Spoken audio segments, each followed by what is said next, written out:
chers compatriotes, le 30 juin de chaque année est un moment légitime pour nous tous de célébrer l'accession de notre pays à la souveraineté nationale et internationale. C'est aussi l'occasion de revisiter le chemin que nous avons parcouru ensemble, de prendre la mesure des défis au plan politique, économique et social, afin d'arrêter les voies et moyens d'offrir un meilleur avenir à notre progéniture. Il y a 60 ans, nos pères fondateurs, parmi lesquels Joseph Kasavubu et Patrice Lumumba, sont parvenus à concrétiser la profonde aspiration du peuple congolais à l'émancipation. Nous gardons tous en mémoire la belle histoire du 30 juin, celle de nos deux héros au tempérament différent, mais tout aussi déterminés pour la cause de l'indépendance. À cet égard, il me paraît juste, 60 ans plus tard, de réconcilier ces deux approches et d'élever Joseph Kasavubu, longtemps oublié, au rang largement mérité de héros national. Dans le même ordre d'idées, je viens de signer l'ordonnance portant nomination du maire et du maire adjoint de Lumumba-Ville dans la province du Sankourou, rendant celle-ci effective et opérationnelle. Le Congo, ce pays voulu et créé sans nous, 75 années plus tôt à Berlin, nous l'aimons et nous le chérissons, unis par le sort et ayant en partage une longue histoire commune, faite de joie, de larmes, de sueur et de sang. Sans équivoque, nos pères ont fait le choix de l'indépendance, de la dignité et de la solidarité nationale, tout en étant conscients du risque encouru par le pays, car à son devenir économique et social, faute d'une préparation adéquate de la jeune nation. L'effondrement du socle de confiance intervenu entre les acteurs politiques nationaux dès le lendemain de la proclamation de notre indépendance est le résultat combiné de l'inexpérience, de la jeunesse, de la classe politique et du jeu malsain des convoitises extérieures. Ce départ raté a conduit notre pays, un pays aux promesses pourtant exceptionnelles, dans une descente aux enfers qui a pu paraître interminable et qui n'a épargné aucun secteur de la vie nationale. Déjà avant l'indépendance, dans son discours visionnaire d'Accra en décembre 1958, Patrice Lumumba nous invitait à nous opposer de toutes nos forces à la balkanisation du territoire national sous quelque prétexte que ce soit. Effectivement, comme un serpent de mer, la menace de la balkanisation aura traversé l'histoire de ces 60 dernières années, la rendant tumultueuse et trouble sous l'instigation de puissances extérieures en complicité avec des enfants du pays et des pays voisins. Loin de briser notre volonté de vivre ensemble, je voudrais que les menaces contre notre pays raffermissent les liens historiques et le sentiment patriotique qui font de nous les fils et les filles de la grande nation congolaise au cœur de l'Afrique. Très chers compatriotes, au combat pour l'indépendance s'est substitué un combat pour la démocratie, les libertés fondamentales et le progrès social, comme si, après l'indépendance, le peuple du Congo avait troqué une soumission externe contre une soumission interne. 60 ans durant, malgré les vicissitudes et leur cortège de conséquences douloureuses, notre patrie est restée une et indivisible. Je sais gré à toutes les filles et à tous les fils de la République qui ont lutté jusqu'au sacrifice suprême dans leur détermination à préserver l'intégrité de notre territoire, l'unité nationale et les droits humains. Je n'oublie personne. Je pense à nos vaillants officiers et soldats qui travaillent nuit et jour dans des conditions extrêmement difficiles. Je pense à nos mamans et nos sœurs martyrisées dans leur chair. Je pense à nos enfants victimes des conflits, à qui un triste destin a arraché le simple droit d'espérer. Je pense à nos classes laborieuses, à nos paysans, à tous ceux qui chaque matin affrontent des difficultés de tout genre pour subvenir aux besoins de leur famille. Je pense à l'ensemble de nos forces vives, et en particulier tous les combattants et martyrs de la démocratie, qui, dans la suite d'Étienne Tshisekedi d'heureuse mémoire, ont affronté les répressions les plus sanglantes, les plus barbares, depuis les temps forts de la guerre froide jusqu'à la veille des élections de décembre 2018. Je pense à nos filles et à nos fils, lâchement abattus dans les rues de nos villes et de nos villages, jusqu'à l'intérieur des églises ainsi profanées. Je n'oublie personne, je n'oublie rien, aucune douleur, aucun déchirement ne doit être oublié. Au nom de l'ensemble du peuple congolais, je m'incline une fois de plus devant leur bravoure. Leur héroïsme nous a permis de franchir une étape importante dans notre marche vers l'instauration d'une nation respectueuse de la personne humaine et du caractère sacré de la vie. Mes très chers compatriotes, à vous tous, mes amis, qui avez lutté sans relâche à nos côtés, je vous demande de faire de ce 30 juin 1960 une date illustre que vous garderez ineffaçablement gravée dans vos cœurs.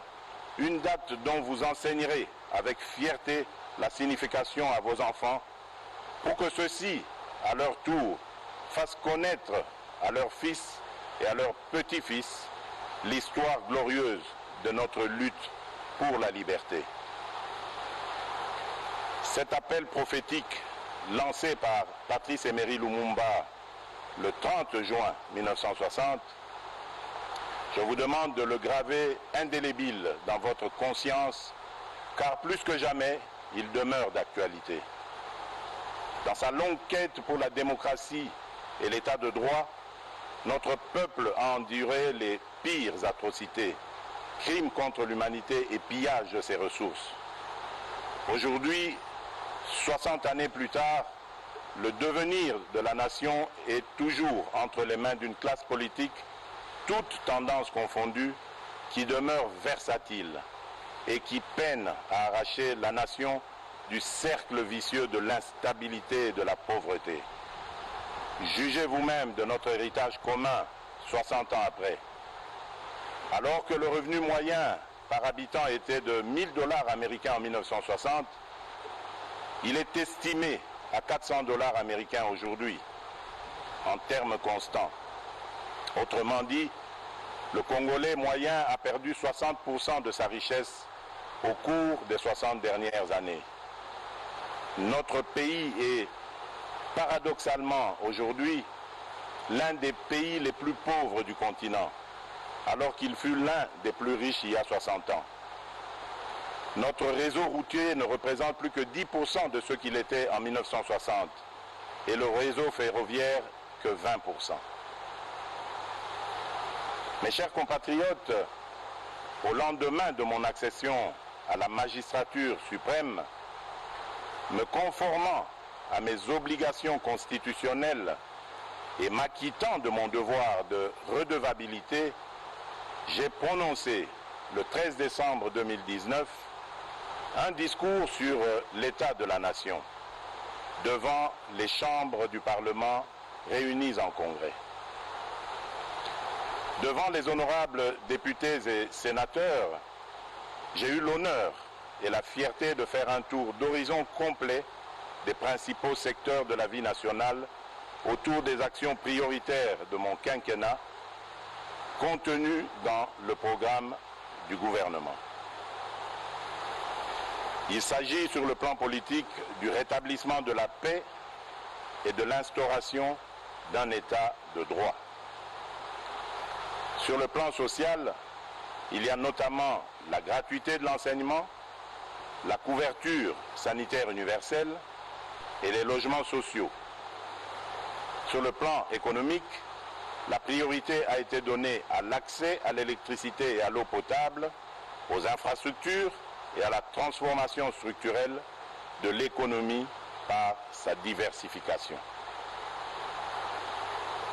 Mes chers compatriotes, au moment où nous célébrons le 60e anniversaire de notre indépendance, je note que des pas importants ont été franchis. À l'est du pays, au nord et au sud Kivu,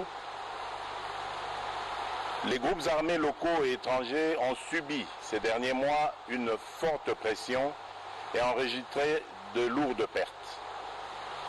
Plusieurs combattants issus de leur rang ont été soit capturés, soit démobilisés ou arrêtés, soit rapatriés dans leur pays d'origine. Les ADF sont à ce jour nettement affaiblis et délogés de tous leurs sanctuaires dans le territoire de Béni. L'armée réussit à déjouer plusieurs attaques terroristes de cette force du mal qui, de manière très isolée, mène des attaques ciblées contre les populations civiles. Je salue les efforts de nos officiers et de nos troupes sur le terrain et ma détermination d'en finir reste vive. En Ituri, le FRPI est engagé dans le processus de désarmement, de mobilisation et de réinsertion en cours de mise en œuvre. Ceci après la signature d'un accord de paix avec le gouvernement. Dans l'ensemble, des mesures non militaires sont davantage requises pour une meilleure mobilisation des communautés locales dans la lutte contre les forces négatives. Je réitère mon appel à tous les autres groupes armés afin de déposer les armes et de choisir la voie de la paix, sous peine de s'exposer aux sanctions coercitives de l'armée et à des poursuites judiciaires. Je condamne fermement les massacres des populations par des miliciens en Ituri, au nord et au sud Kivu. Tout en exprimant ma compassion aux familles durement touchées par cette barbarie ignoble, je les assure que ceci ne restera pas impuni. Chers compatriotes, comme je m'y étais engagé, l'établissement d'un état de droit est en marche dans notre pays. Le citoyen congolais a retrouvé la pleine jouissance de ses libertés fondamentales, de manifester, de résider dans son pays, de ne pas être arrêté pour des raisons politiques. La justice recouvre peu à peu son indépendance. Les avancées enregistrées l'ont été au prix de sacrifices extrêmes. Elles ne peuvent être annihilées par des manœuvres d'arrière-garde qui s'observent chez certains de vouloir légiférer pour déposséder le Conseil supérieur de la magistrature du pouvoir judiciaire qu'il détient pourtant par la Constitution. Point n'est besoin de vous rappeler que la justice élève une nation. La justice est pour un état de droit ce que le sang est pour le corps humain. Voilà pourquoi j'estime que les réformes dans ce secteur doivent être dictées non pas par le souci de s'assurer une protection d'une personne ou d'un groupe de personnes, mais plutôt par le souci d'apporter plus d'efficacité et d'efficience au fonctionnement de la justice. En considération de ces éléments, je n'accepterai sous aucun prétexte des réformes dans ce secteur qui, par leur nature et contenu, viendraient porter atteinte à des principes fondamentaux régissant la justice telle que prévue dans notre Constitution, notamment l'indépendance du pouvoir judiciaire, du pouvoir législatif et du pouvoir exécutif, le pouvoir régalien de nomination des magistrats, la gestion du pouvoir judiciaire confiée au Conseil supérieur de la magistrature et bien d'autres. Je m'étais également engagé à rendre l'enseignement de base obligatoire et gratuit pour tous. À ce jour, fréquenter l'école est devenu une réalité pour nos enfants, quelles que soient leurs conditions sociales. En effet, jusqu'à la rentrée de 2019, notre pays était l'un des derniers au monde où l'école primaire était encore payante. Les parents finançaient les 2/3 des coûts de scolarité et 4 millions d'enfants n'étaient pas scolarisés en 2018 parce que les parents devaient choisir entre les nourrir ou les faire étudier. Depuis que nous avons lancé cette grande réforme pour la gratuité, 2,5 millions d'enfants supplémentaires ont pu retrouver le chemin de l'école. Cependant, cet engouement salutaire met en exergue 2 autres importants défis que nous devons relever. Celui des infrastructures d'accueil et celui de la qualité de l'enseignement. Quelles qu'en soient les difficultés, nous sommes sur la bonne voie et nous restons déterminés. Nous pouvons nous réjouir de bénéficier du concours sans précédent de la solidarité internationale pour la prise en charge de cette réforme dont le coût est supérieur à $1 milliard par an. Mais il nous faudra davantage mobiliser nos ressources internes à travers l'impôt pour soutenir à long terme l'éducation de nos enfants. Il s'agit d'une responsabilité collective et prioritaire qui doit interpeller chaque citoyen. J'ai également pris l'engagement de mettre un terme à l'impunité pour donner un sens à la lutte contre la corruption et les antivaleurs, car celles-ci sont à la base de presque tous les maux dans les différents secteurs de la vie nationale. Quelques mois après mon avènement, des ministres du gouvernement central et des ministres provinciaux ont été suspendus de leurs fonctions, déférés devant la justice et condamnés pour des faits de corruption et d'abus d'autorité. Aussi, ai-je à cet égard créé par ordonnance datée du 28 mars dernier une agence de prévention et de lutte contre la corruption, en abrégé APLC, qui a pour mission de prévenir et de lutter contre la corruption qui gangrène le pays en amont de l'action des institutions judiciaires. Sur le plan économique, j'ai fait de l'accès à l'électricité une priorité.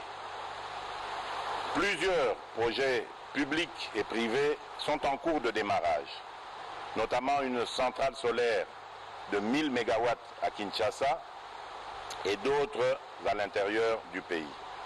En outre, au-delà des conférences et débats publics sur la question, le méga-projet du Grand Tinga est au cœur des transactions susceptibles de lui donner un coup d'accélérateur inespéré.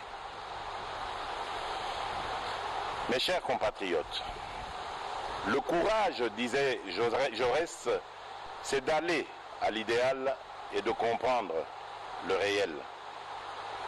Notre pays a failli à son devoir de donner à la jeunesse une perspective crédible, autre que de vouloir s'agglutiner au sein des institutions politiques et publiques, comme si leur avenir n'existait qu'en faisant de la politique.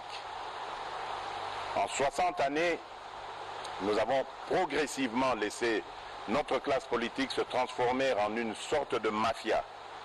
Et nous en avons fait le principal modèle de réussite pour cette jeunesse. Il est temps de changer de paradigme et de créer les conditions qui permettront à nos jeunes de devenir les principaux créateurs de richesses dans notre pays. Cette jeunesse talentueuse, pleine d'énergie et avide de savoir, pour laquelle nous avons engagé le pays dans la transformation digitale à travers l'ambitieux plan national du numérique Horizon 2025. Depuis l'indépendance jusqu'à ce jour, notre pratique de la politique a eu pour principal effet de diluer l'efficacité, de diluer les responsabilités et au final de desservir au lieu de servir. La lutte contre l'impunité, contre la corruption et les antivaleurs constituent les éléments centraux de ma stratégie, sans lesquels tout réel espoir de changement est impossible.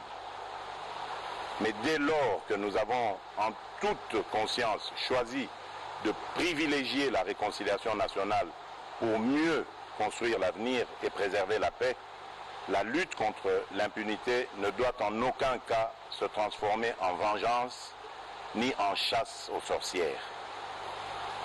De même, aucune réconciliation crédible ne peut être envisagée si nous continuons avec les pratiques anciennes de la corruption, de la ruse et du crime. L'engagement que j'ai pris devant vous, devant ma conscience et devant Dieu, c'est de donner la chance à tous les Congolais sans envisager l'avenir en toute liberté et en toute quiétude, mais sur de nouvelles bases morales.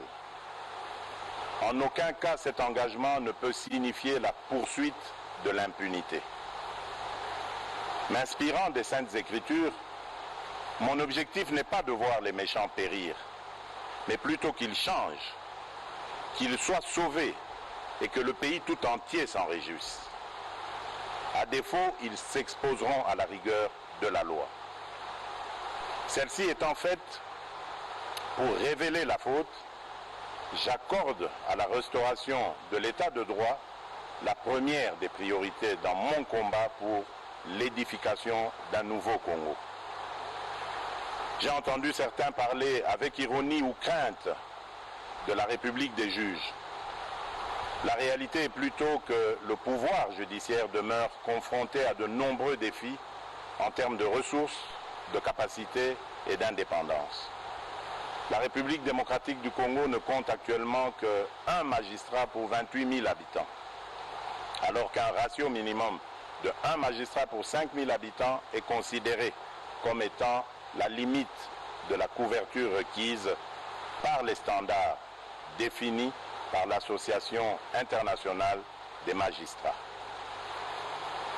La dernière grande vague de recrutement des magistrats en République démocratique du Congo date de 2011. Nous avons donc un grand retard à rattraper. Mes chers compatriotes, j'ai à cœur l'ensemble de vos aspirations pour un Congo meilleur, un Congo paisible, plus juste et plus équitable. Qu'il s'agisse de la réforme en cours de la justice, que je compte poursuivre et approfondir, de l'indispensable rattrapage en matière d'infrastructures de base, de l'accès à la santé, de la pacification intégrale du pays ou de la préservation de l'environnement, le Congo a grandement besoin de ressources et de méthodes pour poursuivre avec succès la mise en œuvre du programme pour lequel vous m'avez élu.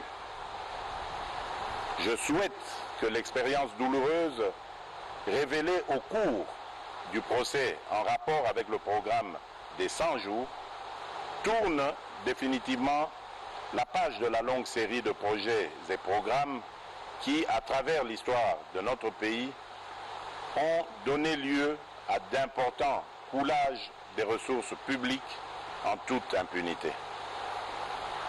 Je pense notamment au projet de Bukangalonzo, aux multiples cessions d'actifs miniers, aux projets de construction d'infrastructures routières, aéroportuaires et j'en passe. Le défi du Congo, le défi du peuple congolais, c'est de sortir de la répétition pour s'inventer un destin. À tout prix, nous devons y parvenir et nous allons y arriver. J'appelle le gouvernement de la République à engager des réformes sur l'ensemble de la chaîne de la dépense, afin que nos ressources publiques soient désormais mieux préservées et mieux utilisées. Mes chers compatriotes, alors que nous nous étions engagés à faire de 2020 une année de l'action décisive, la force du destin a fait coïncider cette année du 60e anniversaire avec l'une des crises sanitaires et économiques les plus intenses que notre civilisation ait connues, l'apparition de la Covid-19. Cette crise est également un rappel à l'humilité que nous devons adopter face à l'accélération imprévue du mouvement de l'histoire. La Covid-19 qui affecte aujourd'hui tous les continents et qui frappe indistinctement tous les habitants de la planète représente la plus grave crise sanitaire qu'ait connue le monde depuis la grippe espagnole. Toutes les certitudes idéologiques sur lesquelles est fondé l'ordre économique mondial sont aujourd'hui remises en question. Pour s'adapter à cette nouvelle donne et offrir à ses États membres la possibilité d'investir massivement dans la lutte contre la Covid-19, l'Union européenne ainsi que la Banque centrale européenne ont revu et assoupli de manière exceptionnelle leurs règles et pratiques en matière budgétaire et d'endettement. Lorsque notre pays a été frappé à son tour par cette pandémie de Covid-19, j'ai, dans mes messages des 18 et 24 mars 2020, annoncé les mesures de prévention et de protection contre ce virus, en même temps que j'ai déclaré l'état d'urgence conformément aux dispositions pertinentes des articles 85, 144 et 145 de notre Constitution.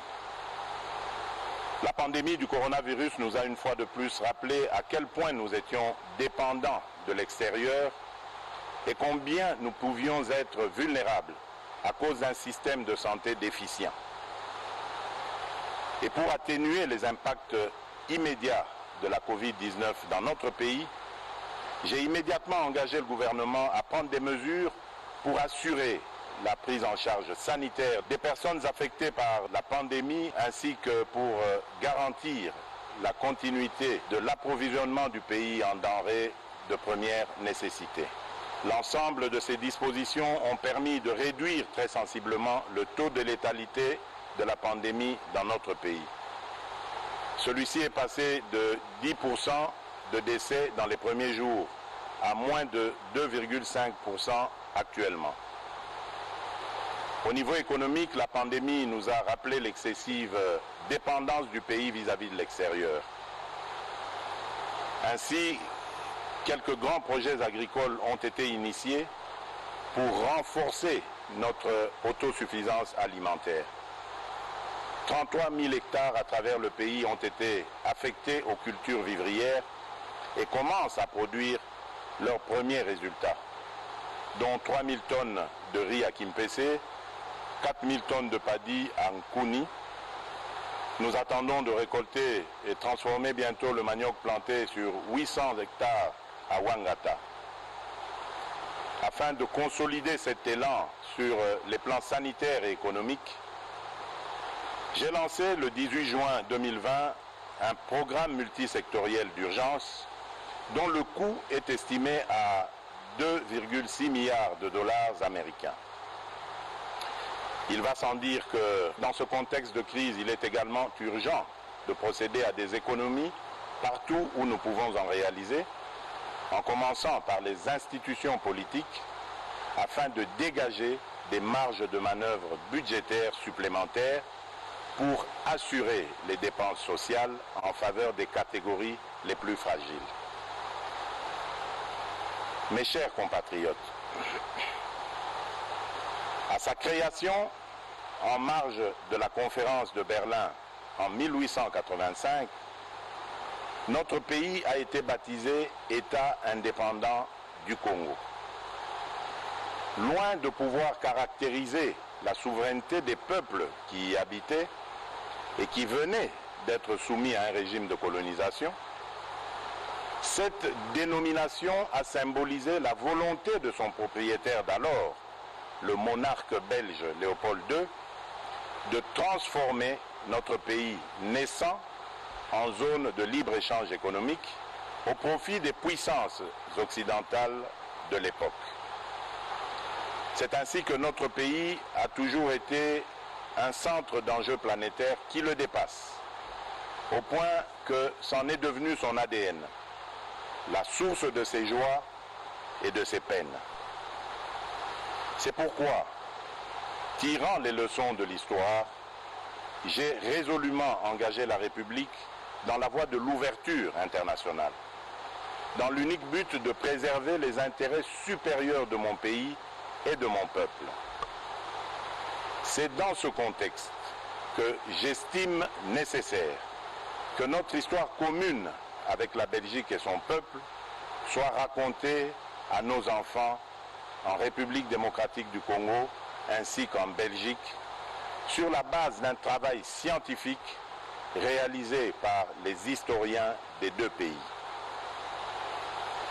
Mais le plus important pour l'avenir, c'est de bâtir des relations harmonieuses avec la Belgique, parce qu'au-delà des stigmates de l'histoire, les deux peuples ont su construire une relation forte que j'ai pu vivre personnellement lors de mon exil en Belgique, mon autre Congo.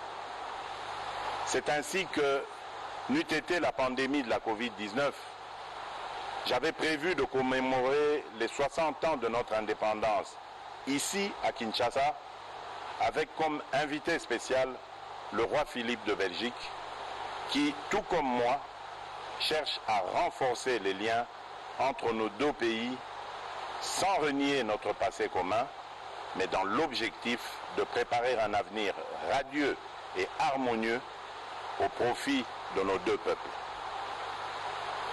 J'ai parcouru le monde durant ces 17 derniers mois pour porter mon message, que dis-je, notre message, celui de l'aspiration du peuple congolais à la paix, une paix sincère et durable avec tous, dans le cadre d'une coopération économique fondée sur des intérêts mutuels bien compris.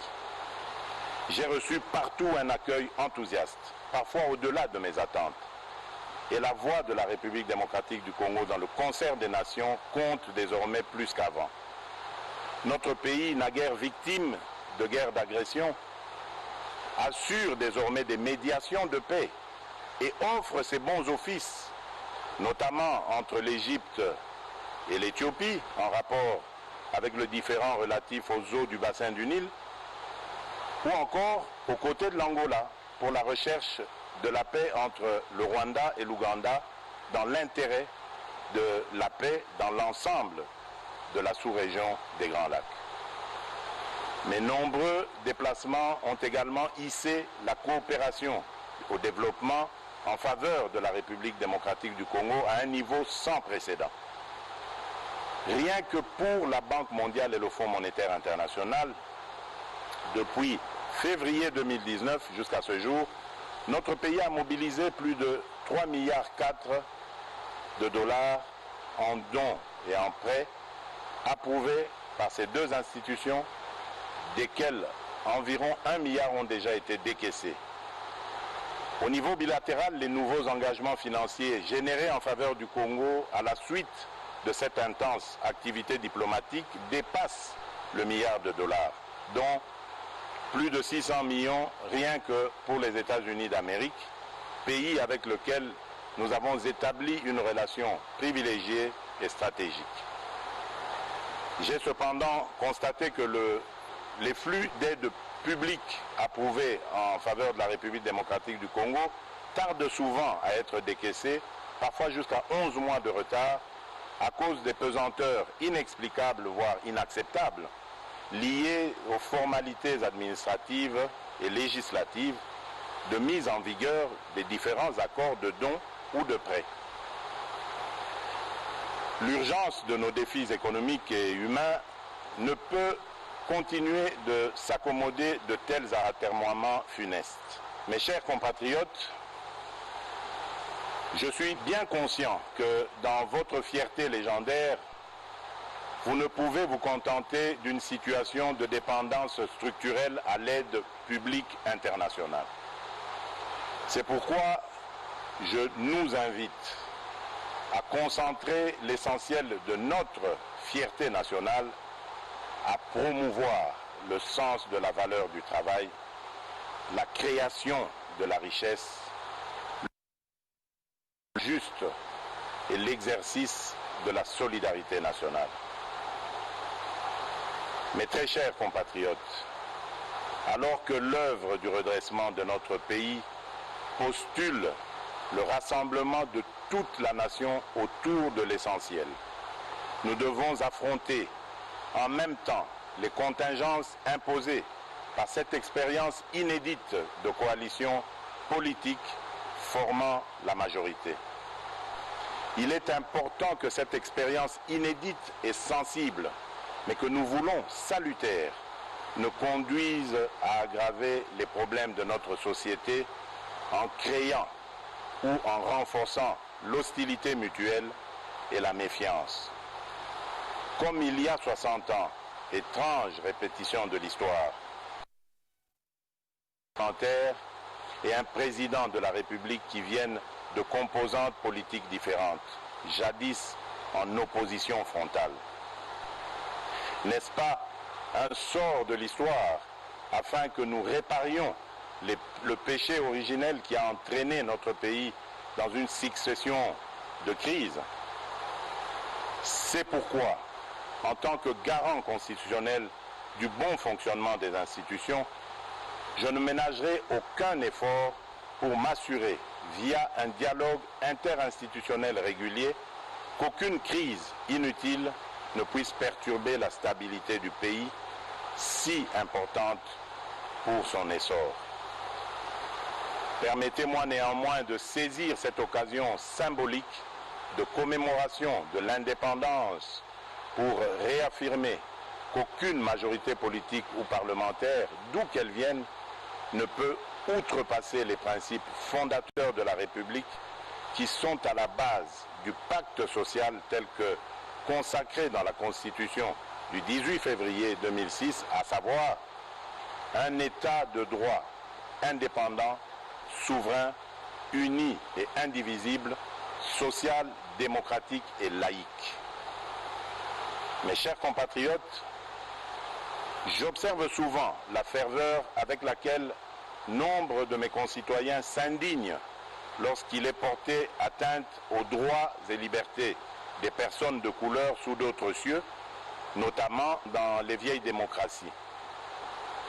Mais comment comprendre que ces mêmes concitoyens se retrouvent parfois parmi ceux qui attisent le plus le tribalisme et la haine lorsqu'il s'agit de la vie de nos compatriotes? Je combattrai avec la dernière énergie la résurgence de ces fléaux qui pourraient menacer le vouloir vivre collectif si chèrement acquis.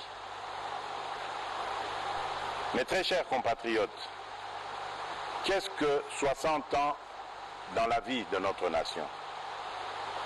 Molière nous rappelle à juste titre que 60 ans, c'est la fleur de l'âge, qui nous fait entrer maintenant dans la belle saison. Soyons tous interpellés par les défis majeurs auxquels notre pays est toujours confronté, notamment celui de la maximisation des recettes publiques. Pour assurer la réussite du programme du gouvernement, je n'ai cessé d'exhorter ses membres et mes concitoyens à œuvrer à la restauration de l'état de droit, afin d'accélérer les flux d'investissement privé, qu'ils soient internes ou externes, ainsi que pour maximiser la mobilisation des recettes fiscales, pierre angulaire des ressources publiques. Très chers compatriotes, fonder un État moderne, un État normal, et vaincre la pauvreté décrétée cause nationale constitue toujours la pierre angulaire de ma vision pour notre pays. Sur ce chemin encore parsemé d'embûches et d'obstacles, je ressens toujours au plus profond de moi la force et la détermination de mes compatriotes quand, dans un écho grandissant et permanent, ils ne cessent de me rappeler leur leitmotiv, à savoir le peuple d'abord. Oui, le peuple d'abord est la boussole de notre action et la mesure de notre détermination. C'est vous dire que l'intérêt du peuple congolais constitue et constituera toujours le fil conducteur de toutes les réformes que j'entends voir le gouvernement de la République accomplir tout au long de mon mandat. À 60 ans, on n'a plus d'excuses. À 60 ans, on ne commet plus les mêmes erreurs. À 60 ans, on sort des discours creux et répétitifs et on prêche la sagesse et la droiture par l'exemple.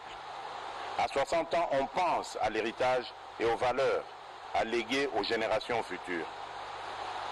Il est temps que nos ambitions personnelles viennent en dernier lieu et que les ambitions de notre pays soient notre priorité. Très chers compatriotes,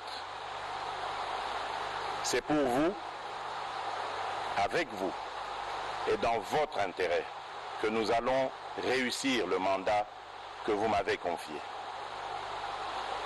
Bonne fête de l'indépendance à toutes et à tous. Vive la nation congolaise unie et forte. Que Dieu bénisse la République démocratique du Congo. Je vous remercie.